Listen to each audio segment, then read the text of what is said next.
এইদিকে সাপ আছে এখানে? সাপ আছে, এখানে আছে।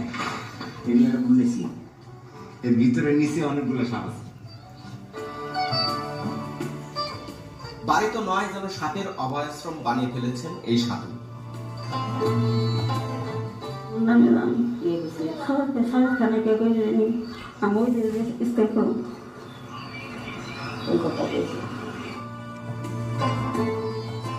ক্যামেরা দেখেই ছেলেকে হারানোর কথা স্মরণ করে কেঁদে ফেললেন তার মা। এই চরের কয়েকটি পরিবারের গল্পই একই রকম। কেউ বা গরু আনতে গিয়ে, আবার কেউ বা ফসল কাটতে গিয়ে প্রাণ হারিয়েছে। এই বাড়িটি হচ্ছে রুকু মুন্সির বাড়ি। এইখানে একটা সময় রুকু মুন্সি নামে একজন বসবাস করতেন। তিনি রাসেল ভাইপারের কামড়ে তিনি মারা যান। পরবর্তীতে তার ফ্যামিলির যারা সদস্য রয়েছেন, স্ত্রী, মা বাবা, তারা কিন্তু এই বাড়ি ঘর বেঁচে অন্য এলাকায় চলে যায়।